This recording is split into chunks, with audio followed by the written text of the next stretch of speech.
A paz do Senhor Jesus, meu querido irmão, minha querida irmã, pastor Edivaldo Oliveira falando aqui, diretamente de Belo Horizonte, falando para as nossas 3 redes, nossos 3 canais de comunicação, Facebook, Instagram e YouTube. Bom dia, boa noite, boa tarde, não importa a hora que você estiver assistindo essa transmissão, que o Senhor abençoe poderosamente a sua vida, abençoe sua família, a sua casa, toda a obra das suas mãos, que você seja abençoado, que você seja próspero em tudo, no nome de Jesus. Eu convido você a iniciar essa semana com a palavra do Senhor. Eu convido você a refletir daqui a pouco na palavra de Deus, naquilo que ela tem para nós e que eu e você estejamos com o nosso coração aberto, com a nossa mente ensinável para recebermos tudo aquilo que Deus tem para nós. Amém? No nome de Jesus. Eu sempre peço aqui no começo das nossas transmissões que você coloque o seu like, o seu curtir, compartilhe essa mensagem com os seus contatos, com as pessoas que você ama, porque assim muitas vidas são alcançadas pela palavra de Deus. E caso você queira ajudar o nosso ministério, apoiar esse ministério, no YouTube você pode se tornar membro, no Facebook você pode se tornar apoiador. Então, fique à vontade, não é uma obrigação. Simplesmente se você curtir e compartilhar, você já está nos ajudando muito. Deus tem uma palavra para o seu coração que pode transformar a sua vida. Amém? Eu peço que você coloque nos comentários o seu nome, o lugar de onde você está falando e o seu pedido de oração, caso você queira colocar um pedido de oração aí. Ao final dessa mensagem, eu vou orar por você, orar pela sua família. Por isso eu convido você a assistir essa transmissão até o final. Amém? No nome de Jesus. Deixa eu só ajeitar aqui a câmera do Instagram para centralizar mais. Amém.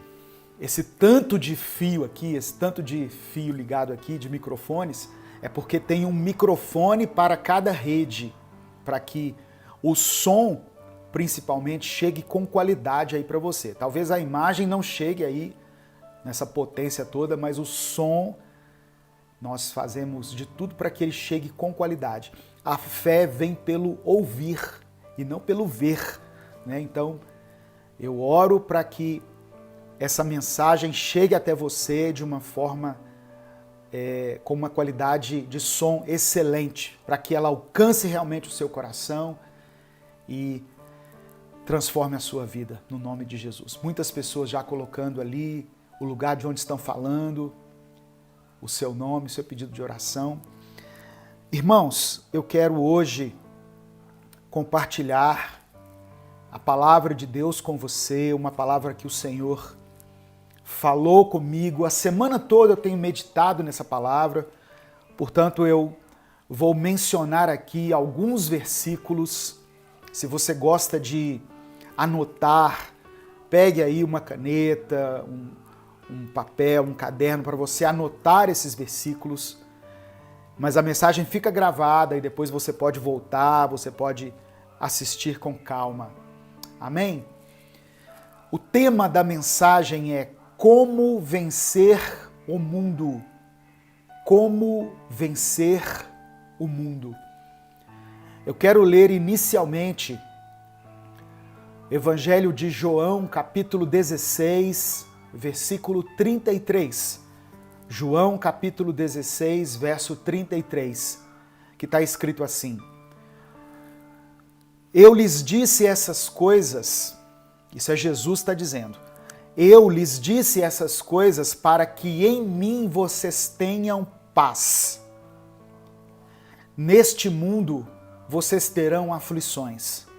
Contudo, tenham ânimo, eu venci o mundo.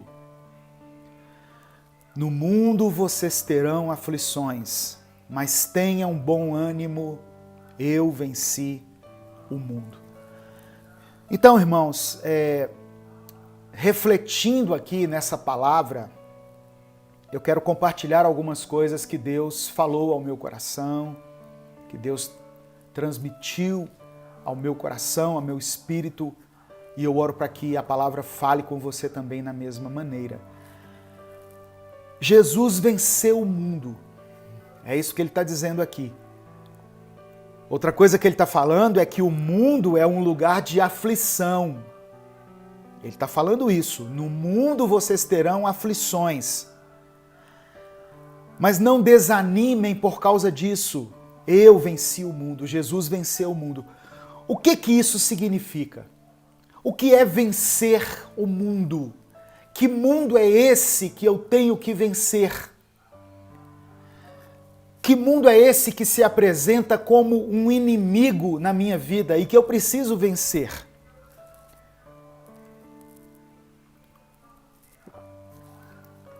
Quando eu me converti, há 25 anos atrás, eu me converti numa igreja batista, junto com a minha esposa. Era muito natural, era muito comum que, quando algum costume secular chegava na igreja, algum costume cultural, por exemplo, chegava na igreja, os irmãos diziam que a igreja estava sendo influenciada pelo mundo. Por exemplo, quando as pessoas criaram, os jovens da igreja criaram um grupo de dança para se apresentar durante o culto, enquanto era ministrado o louvor. Para algumas pessoas mais tradicionais, aquilo ali era o mundo entrando na igreja. Jovens dançando ali na frente, geralmente as irmãs, dançando ali durante o louvor. Para algumas pessoas aquilo era o mundo entrando na igreja. Isso aconteceu também quando a bateria chegou na igreja, ou a guitarra. Quando esses instrumentos passaram a fazer parte do louvor da igreja, para muitas pessoas diziam assim: o mundo está chegando, o mundo está dominando a igreja. Quando a televisão se tornou popular nos lares, todas as casas, a partir de uma determinada década, tinham uma televisão. E aí, na visão das pessoas, dos cristãos da época, era o mundo entrando na família. Quando, por exemplo, uma mulher vestia calça comprida, era o mundo, isso aí era o mundo.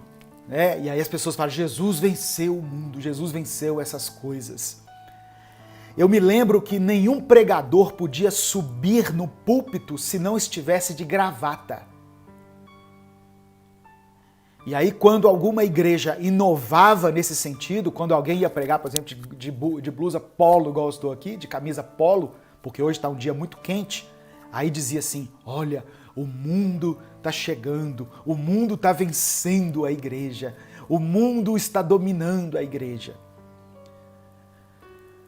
E as igrejas que não se preocupavam com essas coisas, eles diziam que elas estavam se rendendo ao mundo. Os irmãos, por exemplo, não podiam jogar futebol. Aquilo era condenado pelos pastores. Você se lembra de alguma coisa assim nesse sentido? Alguma coisa que a igreja proibia porque achava que era o mundo, que era uma influência do mundo? Se você lembrar, coloque aí nos comentários. Me ajude aqui a compor essa reflexão. Coloque aí nos comentários. Muitas pessoas vão ler depois o seu comentário. A irmã Sandra está dizendo aqui: era desse jeito, e exatamente era assim mesmo. O conceito de mundo que nós deveríamos vencer estava muito mais relacionado a uma aparência externa que nós deveríamos passar para as pessoas, do que algo interior que nós estivéssemos sentindo, de um pecado que estivesse realmente dominando a nossa mente, as nossas atitudes. O conceito de mundo estava muito ligado à aparência que nós deveríamos transmitir para as pessoas. Então, esse conceito, que quiseram empurrar como o mundo, estava muito longe do seu real significado. Nós nos preocupávamos muito com algumas coisas que, na verdade, estavam ligadas ao processo evolutivo natural da humanidade. E nós deixamos de nos preocupar com outras coisas que estavam ocultas dentro da igreja e que traziam, e que trazem até hoje, um prejuízo muito maior para a sociedade e para a família. Então, quando Jesus diz assim, eu venci o mundo, que mundo foi esse que Jesus venceu? Que mundo é esse que é um inimigo que nós precisamos vencer e temos como referência Jesus, que foi vencedor? Para nós entendermos isso, para nós entendermos esse conceito, eu pedi a direção do Espírito Santo para que nós examinássemos a palavra. O Darlan está dizendo ali assim, mulher não podia falar no púlpito. É verdade. As mulheres não podiam falar. E se alguma mulher falasse, aí dizia assim, ah lá o mundo está entrando na igreja. Não é verdade? Então, vamos examinar à luz da palavra. O que significa essas palavras de Jesus? Ele venceu o mundo. E ele diz para não desanimarmos. Em 1 João capítulo 2, é um outro versículo que eu quero que você leia comigo. 1 João capítulo 2, do verso 15 ao verso 17. Diz assim, olha, não ameis o mundo, nem o que no mundo há. Se alguém ama o mundo, o amor do Pai não está nele. Olha aqui, outra informação importante, nós não devemos amar o mundo. Que mundo, pastor, é esse? Verso 16, porque tudo o que há no mundo, a concupiscência da carne, a concupiscência dos olhos e a soberba da vida. Opa, aqui já me dá uma luz aqui, olha, fala de 3 coisas. A concupiscência da carne, a concupiscência dos olhos e a soberba da vida não é do Pai, mas do mundo. E o mundo passa e a sua concupiscência, mas aquele que faz a vontade de Deus permanece para sempre. Eu vou ler aqui numa outra versão, na NVI, que diz assim, olha, que ela substitui essa palavra concupiscência por outra, para que nós possamos aprofundar no entendimento dessa passagem. É importante nós entendermos isso. Olha só. A mesma passagem, 1 João capítulo 2, do verso 15 ao verso 17. Não amem o mundo, nem o que há nele. Se alguém amar o mundo, o amor do Pai não está nele. Pois tudo o que há no mundo, a cobiça da carne, a cobiça dos olhos e a ostentação dos bens não provém do Pai, mas do mundo. O mundo e a sua cobiça passam, mas aquele que faz a vontade de Deus permanece para sempre. Então, essa concupiscência aqui, ela significa cobiça. Concupiscência da carne, o desejo de seguir o seu próprio caminho. 3 coisas que fala só, que caracterizam o mundo, esse mundo que eu preciso vencer. A concupiscência da carne, que é o desejo de seguir o seu próprio caminho. Existe um caminho de santidade, um caminho estabelecido por Deus para que nós caminhemos nele, para que nós andemos nele, que é um caminho que nos chama a nos afastarmos do pecado, a andarmos segundo os princípios de Deus, mas o mundo quer nos arrastar para aquilo que é chamado de concupiscência da carne, que é o desejo de seguirmos o nosso próprio caminho. É quando a pessoa fala assim, eu não tô nem aí para nada não. Quem cuida da minha vida sou eu e quem faz as minhas escolhas sou eu e eu que vou pagar as consequências, então não tô nem aí. É a concupiscência da carne. A pessoa que fecha os olhos para a palavra de Deus, para os ensinamentos de Deus, para os mandamentos de Deus e quer agir segundo a sua própria vontade. Ela faz aquilo que der na telha, sabe? Ela cede a qualquer desejo carnal que vier na mente dela. Eu tenho vontade de fazer isso, ela vai lá e faz. Ela não quer saber o que a palavra de Deus diz a respeito. Então isso é a concupiscência da carne. É uma das características do mundo que eu preciso vencer. A segunda coisa fala assim, a concupiscência dos olhos. O que é isso?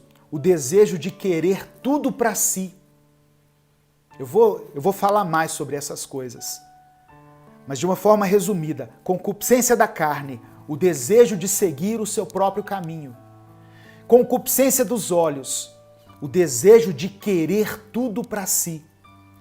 E a soberba da vida é achar que é mais importante do que as outras pessoas. É se achar maior ou melhor do que as outras pessoas. Eu vou falar mais especificamente sobre essas três coisas. Mas eu quero deixar claro aqui para que nós caminhemos nesse entendimento, desse estudo aqui, que o mundo que Jesus diz que venceu não tem nada a ver com usos e costumes que nós combatemos a vida inteira como igreja e que muitas pessoas ainda combatem, mas sim com a concupiscência da carne, com a concupiscência dos olhos e a soberba da vida.